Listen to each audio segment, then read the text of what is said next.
broadcasting from the Unshackled Studios in Melbourne. This is WilmsFront, brought to you by theunshackled.net. Now here's Tim Wilms.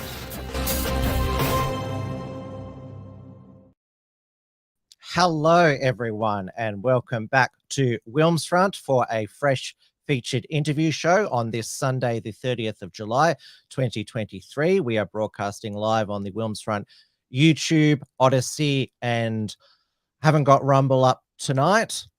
It is 8:30 p.m. here in Melbourne, Victoria.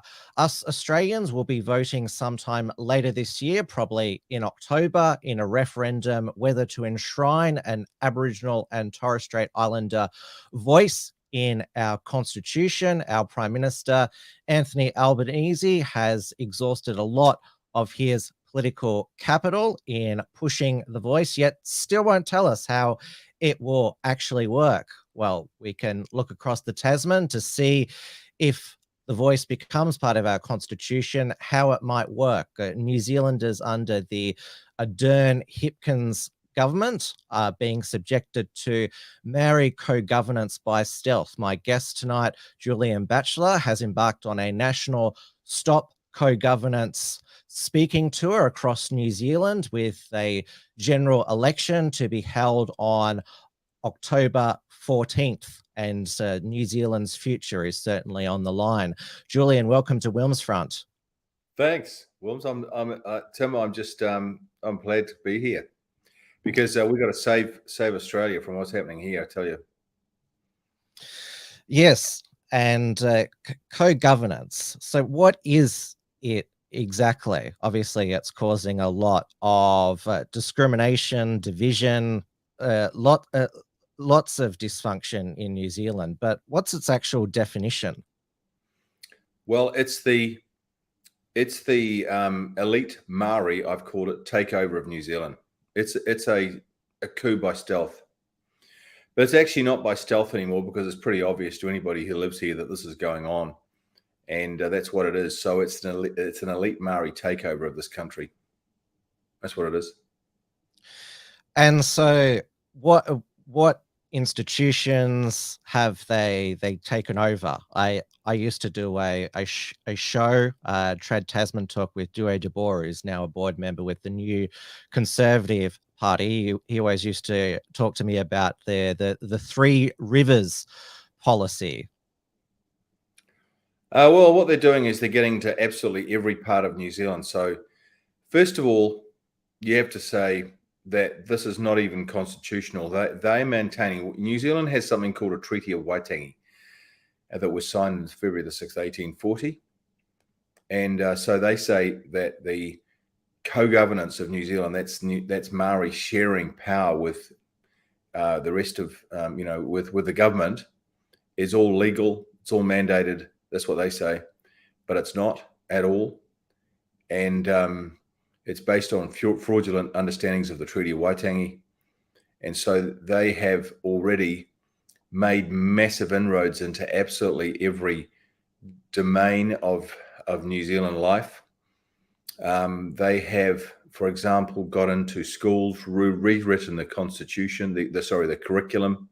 They've got into the police. They've got into hospitals. They've got into every sort of government department. DOC, that is the Department of Conservation. They've got into councils. They've got into government. The activists have infiltrated. Basically, it's like a monster with 100 heads and 1,000 tentacles. And they have got into absolutely everything.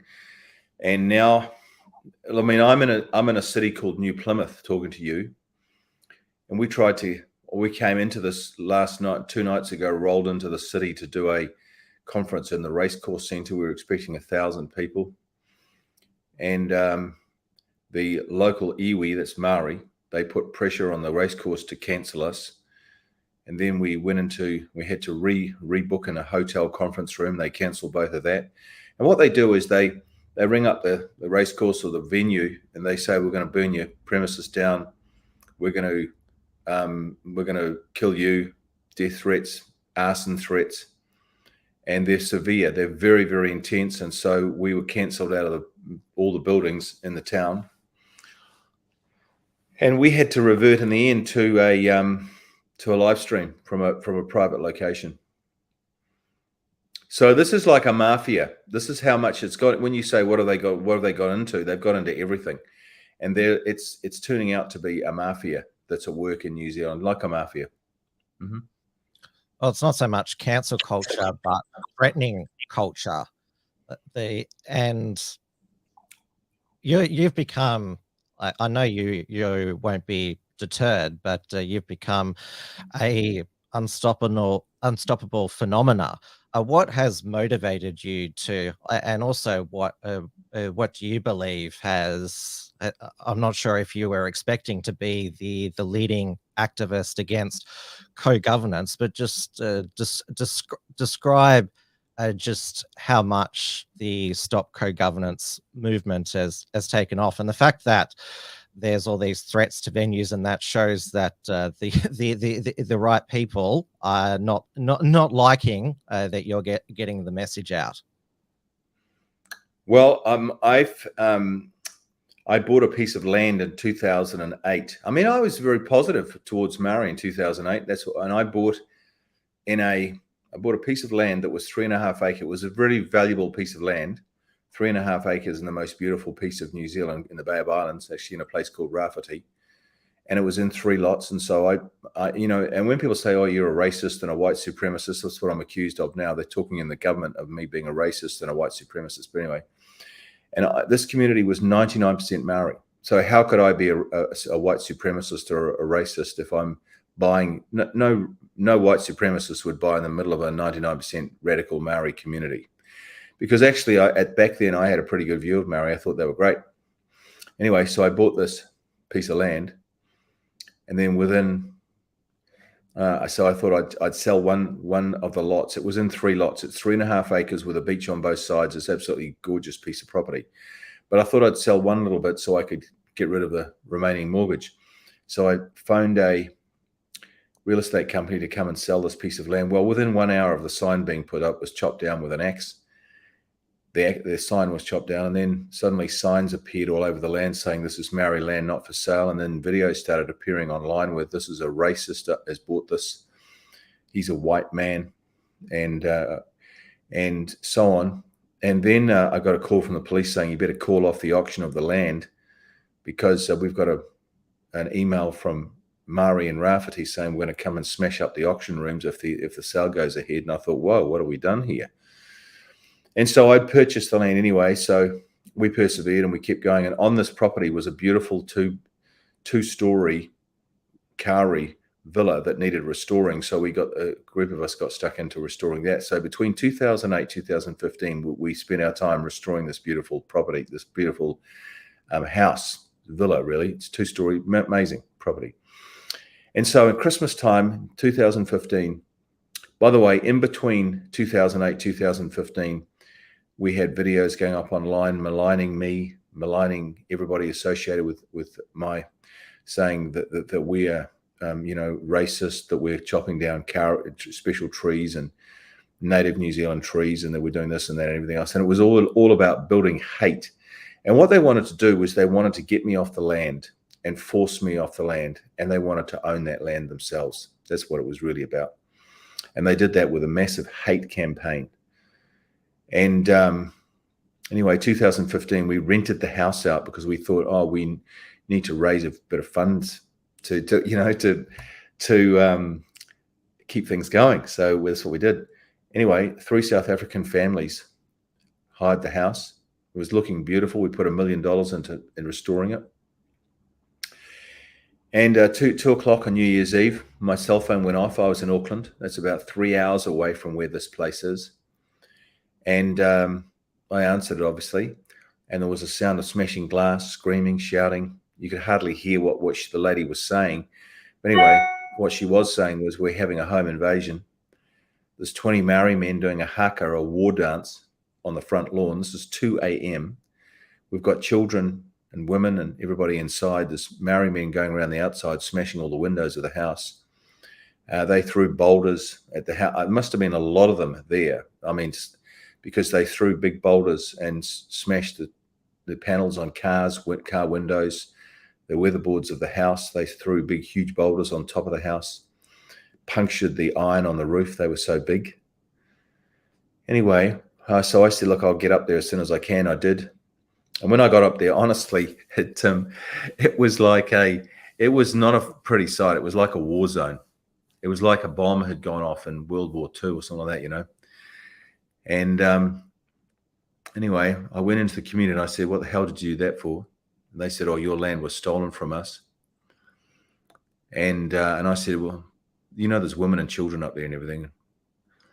And I said, what sort of people are you to do things like this? No answer. So I went and researched the history of the land because I'm a bit of a journalist. Found out that the land was sold in 1937 to a European school teacher who was working in the community. And back in 1937, the whole community in Rafiti, which is where this place is, by the way, you spell Rafiti, R-A-W-H-I-T-I, turned out at the court in Russell, the Maori Land Court in 1937, and they wanted to support the sale of this house because they loved the school teacher.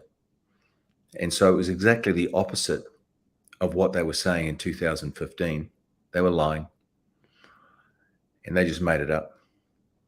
And so I put that book was peer reviewed by Dr. Paul Moon, who's professor of history at Auckland University. And I put that book online. They all read it. And I went into the community and I said, you owe me $10,000 because I proved that you're wrong. And you can read the book. Here it is online. It's free. No barriers, nothing holding you back from reading it. Well, nothing came of that because, of course, they don't want to take responsibility for their actions. They just want to smash up a house and smash up people and terrorize everybody. And I went into the community and I said, you owe me $10,000 and you need to apologize to the people that you terrorized. Well, there was dead silence. They all went to ground. And then so we had to forgive that sort of thing. And then 2018. The fact that that guests were terrorized by a local mob. I mean, was there any media coverage on this terror campaign? No media coverage because the media in New Zealand is in the pocket of the government. That's another whole issue. And the police knew who did it, but they don't want to follow up. And so, through this whole episode, I've discovered corruption in the police, corruption in the media, corruption in the councils, local body councils, just corruption everywhere. New Zealand is a rotting carcass. And I would never have discovered this. Only till you start doing what I'm doing that you find this problem. You find out what's really there. And I am uncovering things that you would not believe are going on. And most New Zealanders are just oblivious. And of course, anyway, so 2018, we were doing some more work on the property. A married woman comes up and she comes up the driveway and she starts throwing stones and rocks at me and everything. And she engages me. She grabs hold of my upper arms. And I knew all this was being filmed on a security camera right behind me. And she said, I want my land back. And I said, it's not your land. Go and read my book, basically. And anyway, she raked her fingernails down the top of my arms, started drawing significant amounts of blood. In the end, I just chucked her down the driveway, took the footage to the police. She went to court. People in the gallery watched the footage and they said, oh my goodness, this is really bad. And the judge just let her off. The whole gallery just walked out in disgust because it was obviously a wrong decision. It was a politically motivated decision. And the Labor government at that stage was telling the judges to not charge Maori so they could bring the Maori crime stats down and look good at the election time. Wow. So we had to forgive that. And then 2023, we're getting close to 2022, another Maori lady. We don't see them between these visits. You can wave to them. You can be friendly to them and you're invisible. They don't even see you. And we tried to sort of win them over by giving appliances and timber and all sorts of things, putting them out there for them to take. They never say thank you. They walk through your land. They walk through my land to get to their cemetery. I pay the rates. They get the privilege. Nobody ever says thank you. They just presume it's right. And they have what we call an entitlement attitude. They're just entitled to do it because they think there's something really special. And so last year, another Maori lady comes up the driveway and says, can I come and have a talk with you tomorrow? So we set that up. She came. We had a bit of small talk. Then she said, can I cut to the chase? She said, I've come here on behalf of the whole community. If you don't give us your land, we're going to burn your house down. So this is the house that we put all this time into. By then it was like, 12 years we'd been restoring everything, it takes ages to restore this big, huge property. And it was pretty much right. So I said, why would I give you my land? She said, well, we just want it. And I said, come on, it doesn't roll like that. We're in 2022. You got to buy things. If you go to the supermarket, you got to buy the food. You don't just take it. This is not pre-European days. We just go on a tribal raid and steal things and take things without paying for anything. And anyway, so the conversation went on, but I was recording it on my phone. It was on the table between the two of us. I took that footage to the police. They said, oh, we can't charge her because she didn't say, I am going to steal your land. She said, it's not, it wasn't her who said, I am going to burn your house down. She said, we are. So the police said we can only charge one person, so we've got to let her off. Anyway, then the next year, what happened? Not the next year, sorry, same year, but later, I got a letter from Heritage New Zealand, which is a government department. So you asked me what elite iwi had got into, what have they taken over? And they've taken over government. And this letter basically said, dear Mr. Batchelor, your land has been reclassified as wahi tapu. It's a Maori word meaning sacred land. And you pay the rates, but we have control of your land now. Now, we're talking about my life savings. So I went, no way you're doing that. It's basically like somebody taking control of your land and I'm still the owner of it, but they have control of it. So anything I want to do on that land from now on, I have to get their permission, Maori permission. So somebody else effectively owns it. Legally, I'd still do. And so I fought that. And one of the minions inside Heritage New Zealand forgot to cut off the correspondence at the bottom of the letter, the email. And I saw communication between the government department and local people in the community in Rafiti. And it basically said, hey, bro, which is a Maori term, hey, bro, mother, brother, hey, bro, we got the land. Should we come up and have a feed, a celebration in your local community? And when I read that, I thought, okay, that's it. I've had enough. I'm going to mobilize. They're basically collaborating with the government, the people who have been terrorizing you and trying to take your land. And let's reverse the races that supposing this happened in the US deep south. A black-brown family moves into a white area, and there's 20 white men with the flames and wearing hoods, and say time for you to leave. That happened back in the 60s in the deep south, and it is now viewed with absolute disgust how wrong and racist that was. And there was a lot of obviously outrage in the media at that time, the US media. Yet fast forward 60 years, reverse the races, and you've just got to cop it. There's these mob of people trying to terrorize you from your land because of your race. That's a very good analogy, Tim. I hadn't thought of it quite like that, but that's what happened. So imagine that if they were trying to run a brown person out of their town because of the color of their skin. And that's what was happening to me. But the media doesn't talk about that at all here, because the media now is in the pocket of the government contractually. and they don't support. They support everything that's about the takeover. So my message to Australia is, mate, you don't want to let this happen to any degree. Not a whiff of it, not an inch of it, not a millimeter of it. Whatever you want to say, you do not want to let this go forward in Australia, because I've had tribal rule. I've lived under tribal rule in this little community for 14 years. It's absolutely hell. They try to break you. They try to use intimidation, bullying, heavy psychological strategies like stonewalling, bullying,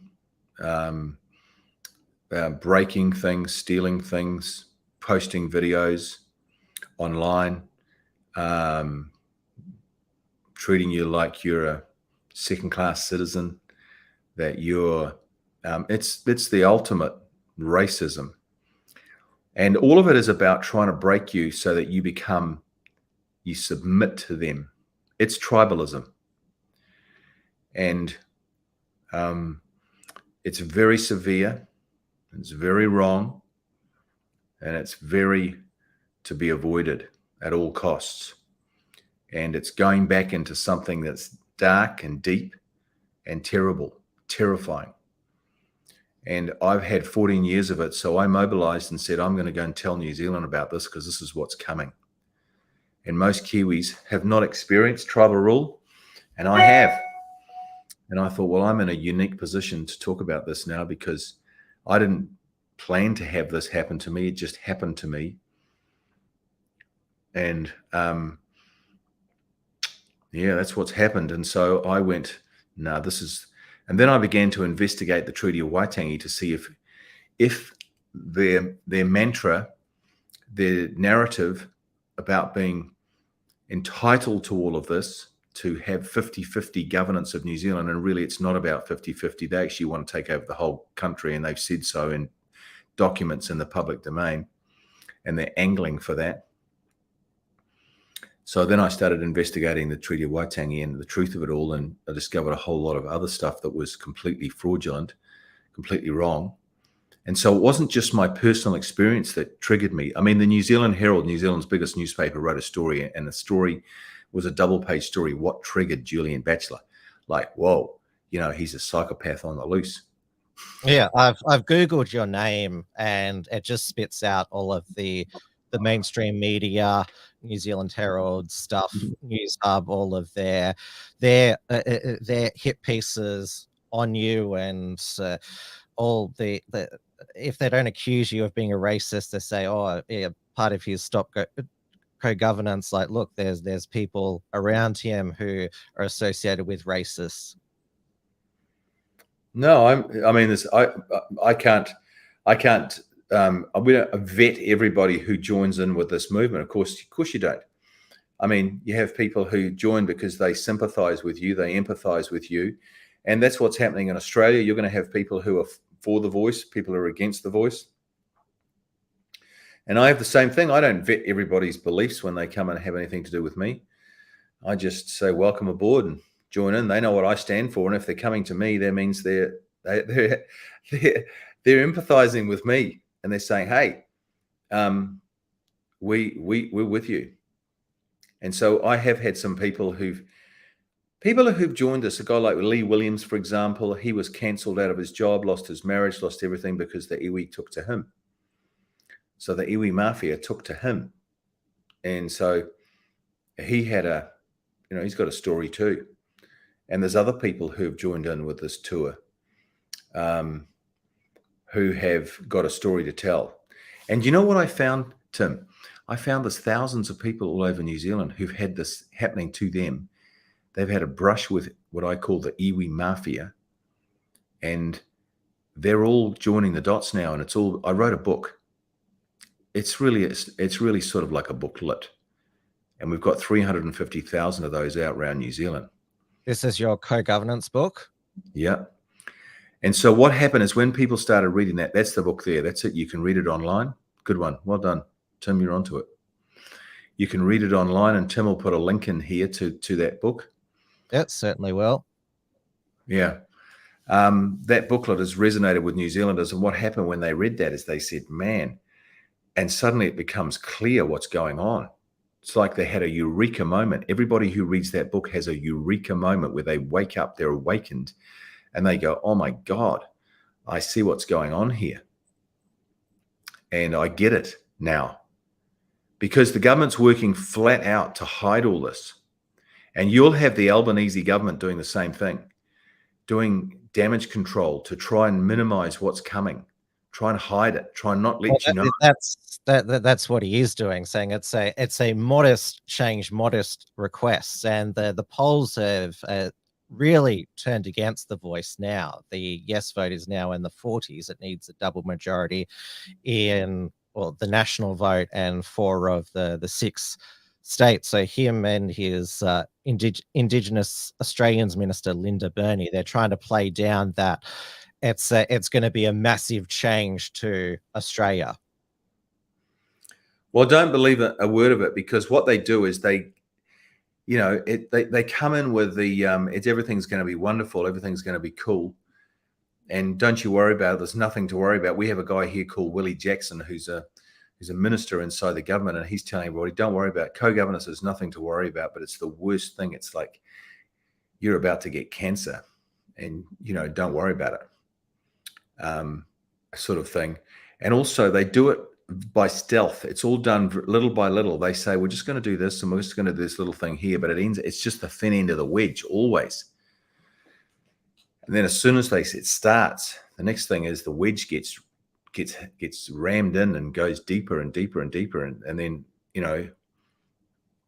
things they start small and they end up massive. That's what's going on in multiple areas all over the country. And that's how you take over a country, little by little. You eat the elephant. And they're doing that.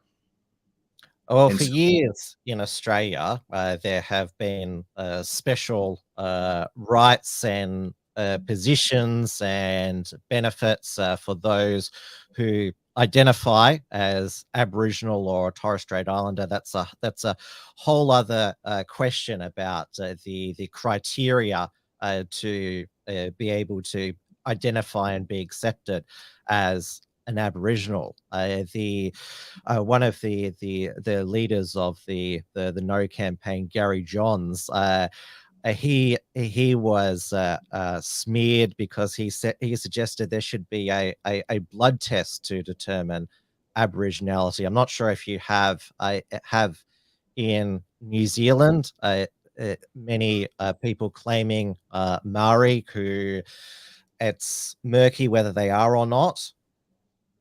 No, what we have in New Zealand is in 1974, there was a law change, and it was something like the Maori identity law or whatever it was called, but it happened in 1974, and they changed it. You used to have to be 50% Maori blood or more, 50% or more Maori blood, and to be called a Maori. And then they changed it to you can self-identify. That's what the term is. So all you got to do now is just say you're a Maori. You don't even have to be a Maori at all. You can have 0 Maori blood in you, and you're a Maori. And what the implications are frightening. And it was all part of the bid to take over. There's been a determined group of small minority group of people. By the way, I'm not talking about all Maori. I'm talking about elite Maori. There's people driving this at the very top of Maoridom. They're tribal leaders, they're corporate tribal representatives, and so on.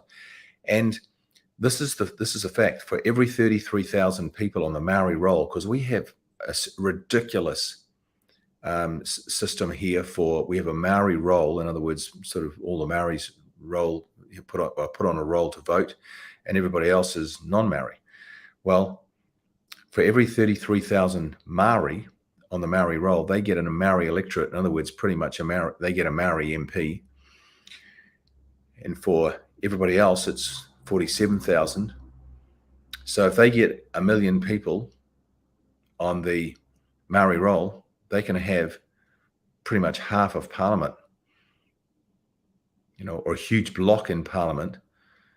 How many seats do they have? There's 120 in your Parliament. 120 seats. Well, they could get a huge block. How many do they have at the moment? They have 25%. They're overrepresented already. So 25% of MPs are Maori, and they're only 14% of the population, so they're already overrepresented. But we've got Maori MPs now going around the country saying, everybody get on the Maori roll, because now it's a beautiful opportunity, and we've got a lot of woke white people getting on the Maori roll, just because you can just say you're Maori and you are, just choose to go on this roll. And then, as I said, they get these certain number of MPs for certain number of people on the roll. So if they were smart and they'd woken up to this, they could get a massive swag of new Maori MPs and then take over the country legally. And so the Electoral Commission, when we started MMP here, recommended that we actually abolish the Maori seats because they've had them for a long time. And there's no, just to be clear, New Zealand has no written constitution. There is no requirement to have these Maori seats in the parliament. No, there's no written constitution in New Zealand. No requirement to have them, just that the gutless MPs won't abolish them like they should. And they're trying to curry favour with Maori. They're only a small percentage of the population. It's ridiculous. We've got the tail wagging the dog here. And in Australia, it's even smaller. What's the percentage of Aboriginals in Australia? It's around about 3%, but they're already more than represented in the federal parliament. It's around about 4% of federal politicians identify as Indigenous from all of the major parties. So the Liberal Party, National Party, Labor Party, Green Party. And so there's already a voice in the parliament. Well, there you go. Right there is apartheid, racism. So they're wanting more than just being proportionally represented in the country. And it's supposed to be equality. We're supposed to be living in a liberal democracy where there is equality. We have 160 cultures in New Zealand. You'd have the same, at least the same, and they're all supposed to be treated equally. So what's special about the Aboriginals? Why are they being treated specially? Why are the Maori being treated specially? This is apartheid. This is apartheid. This is racism. This is wrong. I'm going, no.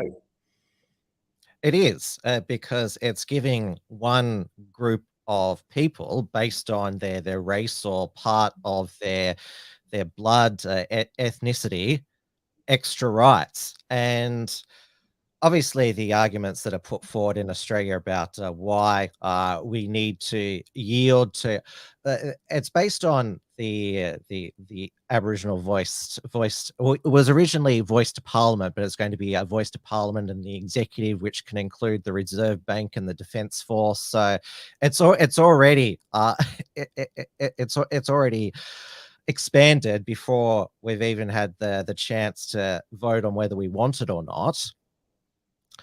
So the argument is that because there was no treaty with British settlers, well, there was over 300 Indigenous tribes living all over the vast continent.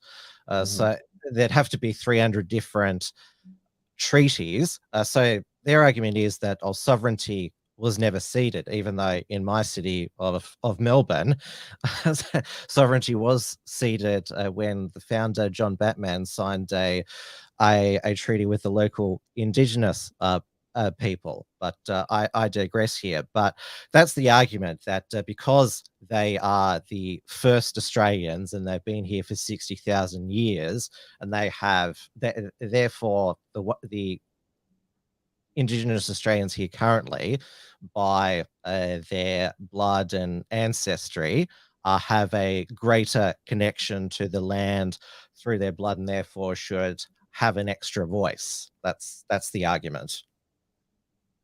No, well, that's wrong. It's not wrong saying that they were the first people here. Aboriginals can say that. Maori can't say that here in New Zealand. They're not Indigenous Maori. There was other people here before them, and we're all just settlers. And Indigenous people are people who've been there from the very beginning. Now, Aboriginals might claim that, but you know what? They're all benefiting from a democracy, the Aboriginals.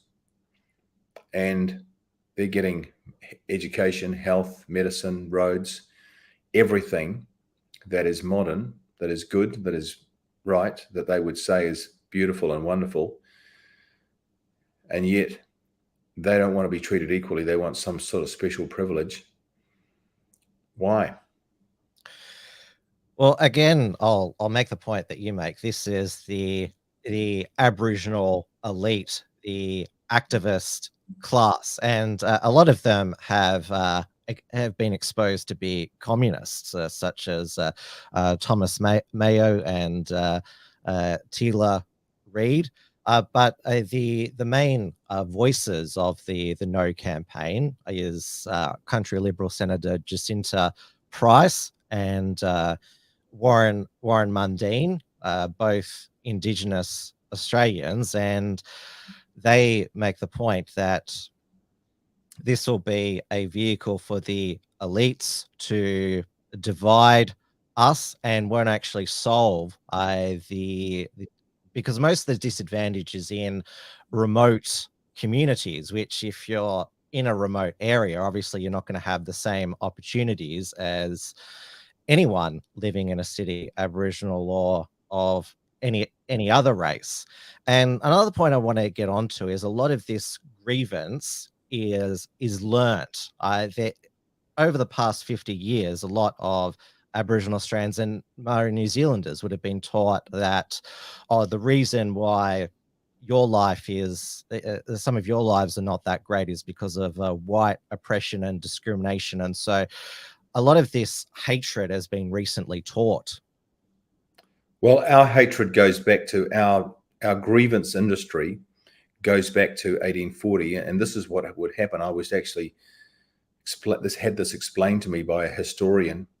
See, it started in 1840 when the treaty was signed, and what would happen is a Maori would go to a European and say, "Do you want to buy this piece of land?" The European would say yes. The European settler, he'd sell the land for say £10. But because the land was owned by communally, the government would give this person £10, and then other people who had ownership rights over that land would come to the government and say, "Wait a minute, we want £10 too." And there was 10 people, so the government had to fork out £10 to all of them because they all came to the government complaining in 1840 that they all deserve £10 as well because they've got a share in the land. But they made a huge mistake by doing that, the government did. They should have said, "No, we've paid out the £10. Now you share out the original £10 with those 10 other people." In other words, £1 each. But the government did a ridiculous thing. They paid £10 to everybody. This is just an example. And so they got the idea, man, if you complain, you get money. If you kick up a big fuss and you kick up a big stink, the government just pays you money. And so we've trained them. We've created an absolute monster. And there will be people in Australia, the elite Aboriginals, if you want to call them that, who are opportunists.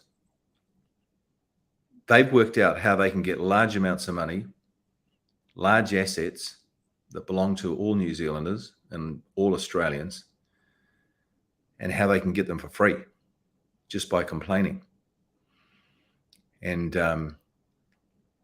by demanding. And you must not give in to that because you'll create a monster. And the monster's on the loose here, and it's pretty hard to get back in the cage. I would agree with that. And it's called reconciliation in Australia, except it's never defined when a Aboriginal and non-Aboriginal Australia is going to be reconciled. It's supposed to just go on forever. And which is the thing when it comes to whether it be diversity, equality, there doesn't seem to be an endpoint. And you're absolutely right. The more that you yield or cave in, then you're going to get more radical and extreme. I just said to you before that this voice proposal, well, it was supposed to be just recognizing Indigenous Australians as the first Australians in our constitutional preamble. Then these Aboriginal elders leaders got together and formed this Uluru Statement of the Heart, which it wasn't just about a voice, it was about truth-telling and a treaty as well. And now this statement is gospel. But you see that from just a preamble, how more extreme the proposal has got to. Now, if we're told it's just going to be an advisory body, but we don't trust our High Court. They've invented Aboriginal rights through High Court decisions such as Mabo, Wick, and the Love decision. Yeah, well, of course, they, if you counted up how much money was given to Aboriginals over the years and how much good it's done zero good. And that's more than paid the rent. That's another slogan. We've got to pay the rent to the traditional owners. Yeah, well, it doesn't work. The only thing that works is assimilation, not separation. It's the same in New Zealand. Maori want to go back into their old ways, their old Maori culture, and they become they're unhappy themselves.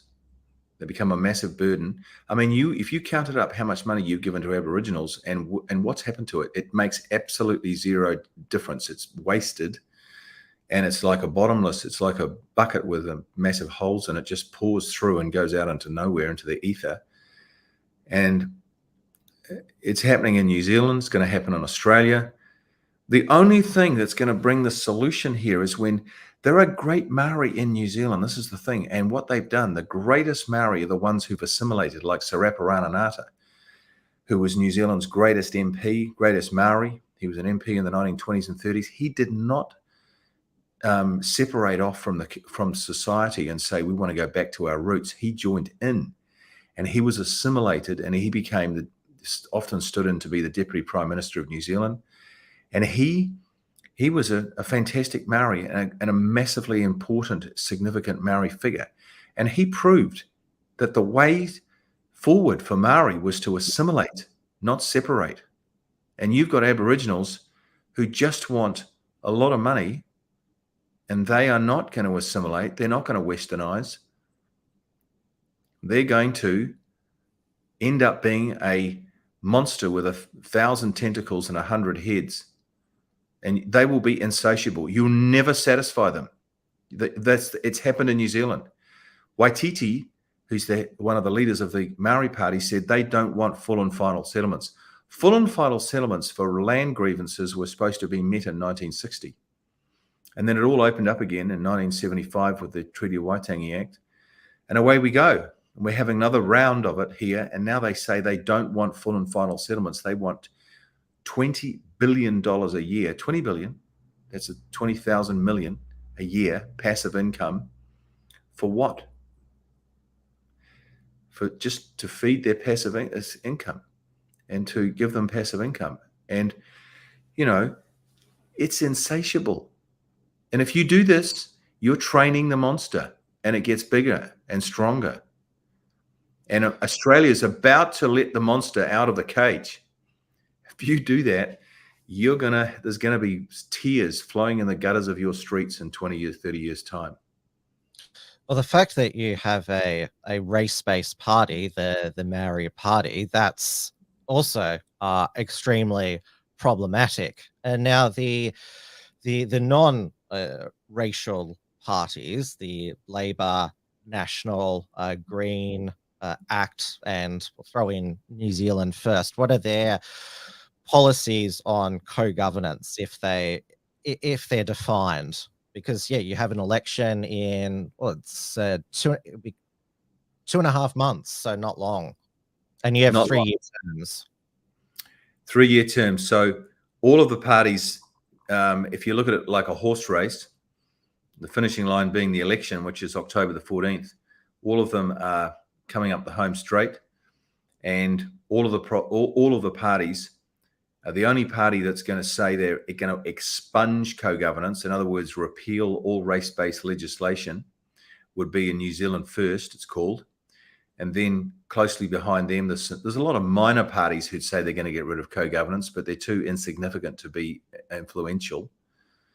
But of the parties that have any show of getting some across the line, first, second, third kind of thing, National is a real big worry. It is the biggest party, opposition party in Parliament, and yet the leader is woke, a guy called Christopher Luxon. Yes. He's very woke. He's learning Maori. He's gathering in Maori MPs everywhere, and he's going to keep co-governance going. That. Could you try again? Oh, I'm sorry. That's my son. He's woke, and he's going to keep co-governance going to a limited degree. He said he's not going to have co-governance with social services like hospitals, schools, and so on, but he's all for it with natural resources like rivers, mountains. Forests. So he's not going to go as far as Labor have done in healthcare. The fact that you have a separate Maori health system now, and including there's special treatment on waiting lists. Is that too far for him? But he's okay with all the other co-governance arrangements. Yeah, that's too far for him. But he wants to be, in my opinion, he wants to be the Prime Minister more than he wants to help New Zealand. Yes, I would say so. He wants it on his CV. It's just a badge. And so he's not even, I tell you what happened, Tim. There's some MPs, there's an MP in Kaikoura, a national MP in Kaikoura who was doing his, whipping up support for his, and he was running these meetings all around his electorate. And they had a board inside their tent, and it had a big piece of corflute, and on the top of it said, "What is your major concern for New Zealand?" And then the choices down the left-hand side were health, crime, ram raids, education, inequity, housing, blah, blah, blah. A list of them. Co-governance was not even on the list. That tells you how out of touch they are. So I've got somebody who's the secretary of that particular National Party electorate. So she wrote on the bottom of the board, there was a bit of a space, she wrote co-governance. Now, what they were asking people to do who came and visited that tent and talked to the MP was put a little blue dot next to the issue which you felt was the most pressing for New Zealanders. And so, when we put co-governance on there, we came back 2 hours later and co-governance was off the charts with blue dots. Not enough room on the board, and everybody else had 5, 6, 10, 12. The maximum was like 50, and co-governance reached that in 2 hours. People coming along, putting dots on, saying it is the issue of the moment. And National was so out of touch with reality, it did not even have that as a choice on the board. And that was put out by the National comms team, given to all MPs to, when you go around your electorates and you're drumming up support, see what everybody says in your electorate as to what is the main issue, and get them to put little blue dots on the main issue so we can, and then feed that back to us so we know what everybody's thinking, and we can chisel our campaign to meet that need, to scratch where everybody itches. And co-governance was not even on the board. That tells you how far out of touch with reality is Mr. Luxon and his party. But he's going to get in, unfortunately, by default, because he's going to get in because people hate Labor and they're not going to vote for Labor. And he's going to get in by default, not because he's a great leader, but by default. Well, in Australia, our federal opposition leader, Peter Dutton, has a bit more of a spine. The Liberal and National parties, the coalition, centre-right, came out against the Voice. That they said they are for the preamble and the Constitution. So if the Voice gets voted down, and Peter Dutton, if he becomes Prime Minister, could have another referendum for us, and therefore legislated regional and local voices. So sort of having a, like, putting out a proposal to say, look, we're for some sort of voice, just not this voice. But Peter Dutton, he hasn't been afraid to say that the constitutionally enshrined voice will re-racialize Australia. So we actually do have on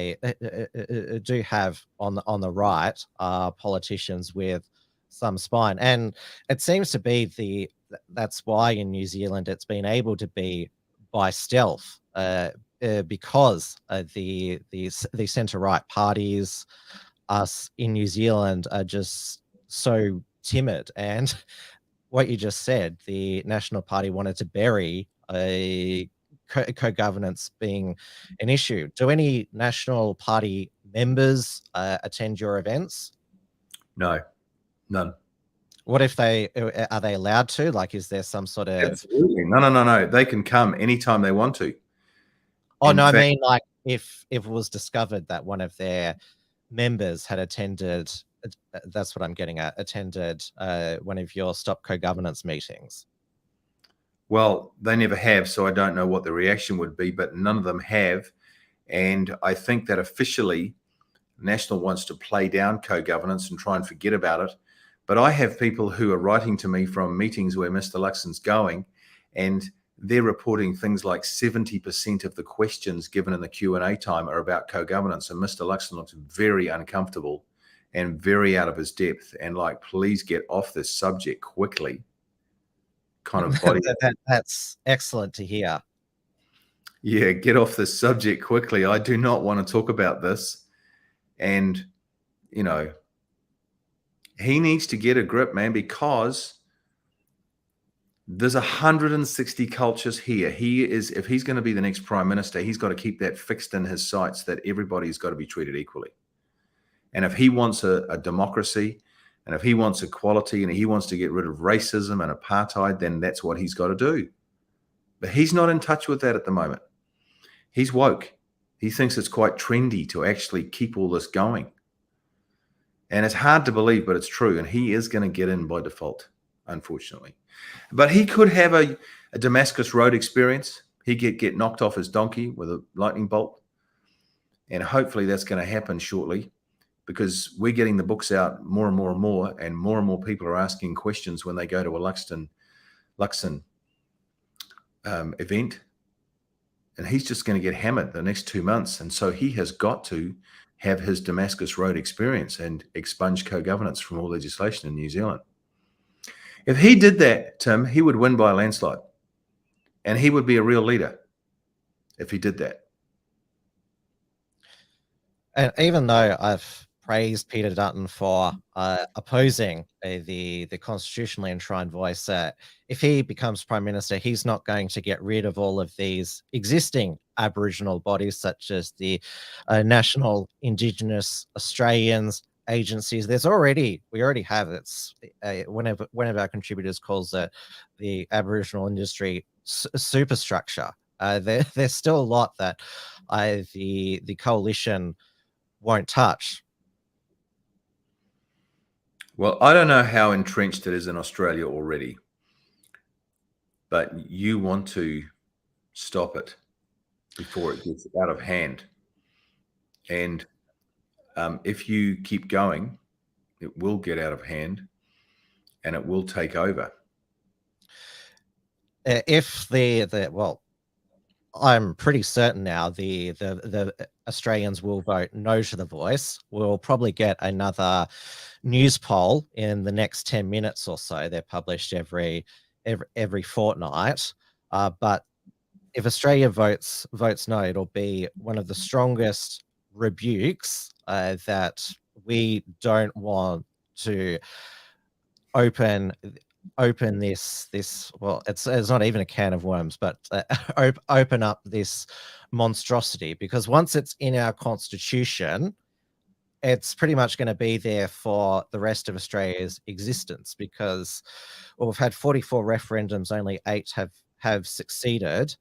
So the bar is pretty high, and we had a last public vote we had was 2017 for same-sex marriage, which was voted in favor 61 to 39. So it was pretty conclusive after that Australia was going to legalize same-sex marriage, but that's a separate issue.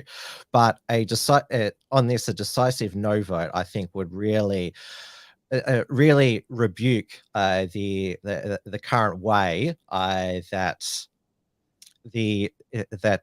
Indigenous affairs, Aboriginal affairs is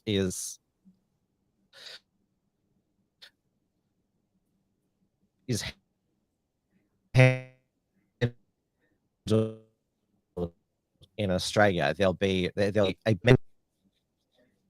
if a party wants it to say we're going to get rid of all of these special Indigenous Australians agency. That's what made Pauline Hanson, leader of One Nation, so popular when she made her maiden speech back in 1996. Mm-hmm.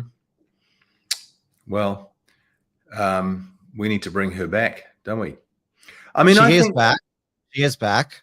She's in the Senate now, and she is against the Voice, but she has only been able to bring One Nation so far. Okay, well, maybe she needs to, adjust her policies, adjust what she's doing. I don't know all the ins and outs of what she's done, but what she's got to do is she's got to bat for, like, I think Aboriginals should have a representative voice in Parliament because they're one of the 160 cultures that you have in that country. I mentioned before they do. You talk about that, and that's all. That's wonderful. But for them to say we want an imbalanced, we want to be overrepresented, we want to have special treatment, we want to have special handouts and special structures and special this and everything else, then that's apartheid. You cannot have that in a democracy. You've got to stop that. You've got to make sure all people groups are treated equally. And like I said, we still don't know. Anthony Albanese says once you vote in favour of the Voice, because it's up to Parliament to decide how the Voice will actually be structured, how many members it will have, how they'll be elected. That's going to be another another whole ordeal. And then whether there's actually going to be any, it's going to be full of like actual Aboriginals, not a lot of the fake Aboriginals that seem to be coming up. So it's not going to be over by a long shot. But with your Stop Go Co-Governance campaign, so once the speaking tour wraps up, you're planning a rally during the election, which I have to say is extremely daring, given that there'll probably be a huge counter protest. And New Zealand is now famous for how they ran Kelly J. Keane from Auckland and New Zealand earlier in the year. Tell us about the rally that you're planning. Well, we're actually going to have street marches in every city and every town. Not every town, because some of the towns are going to join up together and do it, like all the little satellite towns around Christchurch, or little satellite towns around Auckland and so on. So we're going to have marches in many cities, put it that way, around New Zealand on the 17th of September. And if that brings out the activists, well, so be it. Let's put it all out there. Let's get it out on the table and talk about this issue. Let's debate it maturely, intelligently, and let's have this debate about co-governance. And, bring it on. Let them all come out. I don't care. It's great. It's going to create a great media frenzy. It's like putting burley out the back of a boat when you're fishing. And so let them come. And I think that's why you've resonated so much, is that your determination and also the fact that you get it. You have to put your foot down and say this. Any form of co-governance or separatism is unacceptable in a liberal democracy. So you've become you've become very much a fearless crusader, which I know that you're a Christian as well. So you've become a phenomenon. So thank you for speaking with me tonight and my Australian audience, and we'll certainly keep following the Stop Co-Governance campaign. You've still got a few dates coming up. Oh, we have more dates popping up on there all the time. So there's no shortage of dates. It's just a matter of trying to slot them all in. So what you've just shown on there is about to be updated. In fact, I was talking with the lady who coordinates all the her name is Vicky. She's wonderful. And so we're going to update that with a whole fresh set of dates and events coming up around New Zealand. A lot of them now we're going to do, Tim, are going to be virtual. They're going to be virtual. They're going to be live streamed from locations around the country, because we're getting a massive, like tonight, we just did one today. And I don't know, within an hour, it had 2,000 hits, 2,000 views. And well, that's a big conference. If you had one of those, if you had 2,000 people turn up at a conference, that's a decent sized conference. And we can get that online. So we're going to keep those going. And you've got a YouTube channel as well, which is called Stop Co-Governance. Yep. And I appreciate you coming on so late at New Zealand time. It's after 11:30. That's okay. I'll get you back another time. And here at the Unshackled, we're going to be covering the New Zealand general election. We're still our old Trad Tasman Talk team. We still collaborate, so we'll probably have a election special. Who knows? The voice referendum and the New Zealand general election could be on the same day. Well, wouldn't that be exciting? And so I'll be watching you guys with interest, and let's see if we can get some action happening in Australia. Are you going to have any marches? Are you going to have anything? Is there any civil marches going on? Anything, protests against the voice? Is that anybody got the guts to go and do that in Australia, or are you all just sitting around? There are a lot of no events that like you're doing, stop co-governance events. So that is very promising. The Yes campaign lobby, which has got, I think, $10 million war chest at least. They've had, well, so-called community yes rallies. So certainly there is a lot of activity going on, and thankfully, overwhelmingly, the no events haven't been infiltrated or disrupted like yours have been. Yeah, well, we're more advanced over here. That the whole takeover is far more advanced in New Zealand than it is in Australia. But Australians need to be looking here to say, with their binoculars, saying this is what's coming for Australia. We're having, we had an event the other day where Maori lady lurched at my laptop in the middle of a conference and smashed it on the ground. We're having death threats, burning down your house threats. We're going to come to your home threats. This is coming, mate.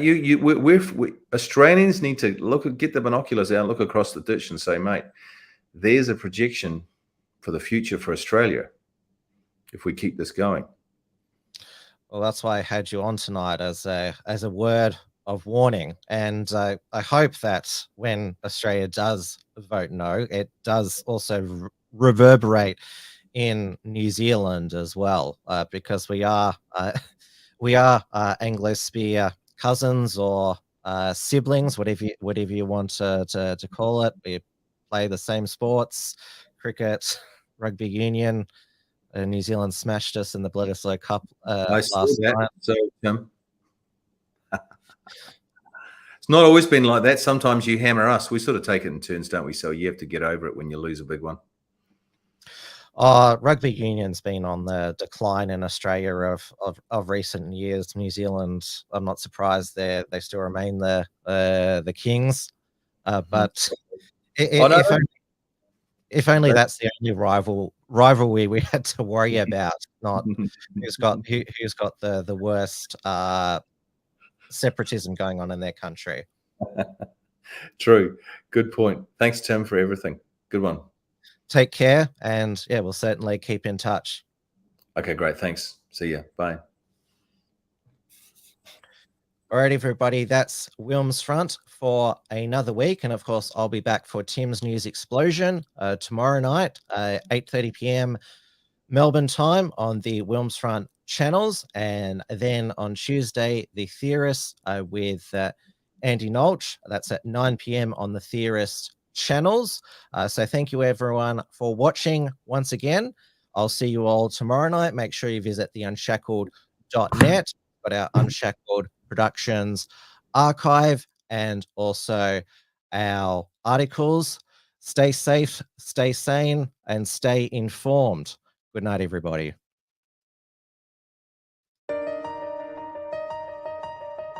Thanks for tuning in to WilmsFront. Visit timwilms.com to view the archive of episodes, and keep visiting theunshackled.net to view all our shows, and to keep up with the latest real news and analysis.